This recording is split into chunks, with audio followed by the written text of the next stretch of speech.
After more than 300 days of Israeli bombardment and more than 40,000 Palestinian deaths, we've been hearing more talk about a possible ceasefire deal to stop the carnage and to release the captives taken by Hamas on October 7.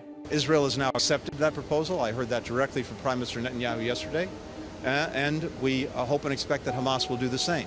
So the US says it's all up to Hamas, but we've heard that from US officials since talks began back in November. So what's really going on, and who actually wants a ceasefire?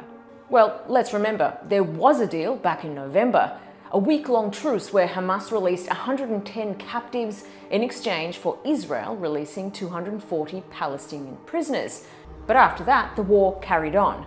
We will destroy Hamas.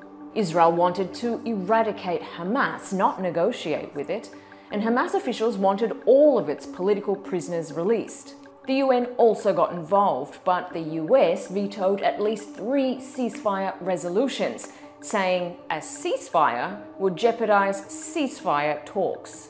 Then in May, Hamas accepted a 3-phase permanent ceasefire plan proposed by Qatar and Egypt, which would have released all Israeli hostages if Israeli troops left Gaza.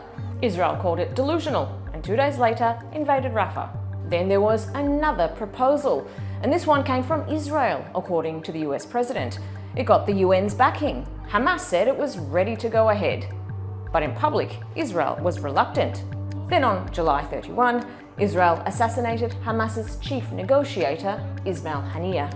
And then Netanyahu decided to add more conditions.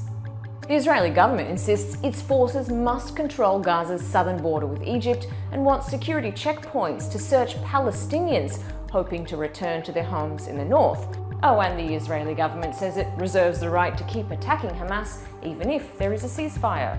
So here we are. And that's why critics say the US and Israel are buying time. He's basically speaking as an advocate for Israel. He's trying to put the onus on Hamas. He's trying to suggest that this is a good deal, and he's downplaying all of these new conditions, which are catastrophic for the Palestinians. And the latest proposal isn't even a permanent ceasefire deal. It's being called a bridging proposal, an agreement that might one day lead to a permanent ceasefire. As for the hostages, Israel has retrieved the bodies of more captives.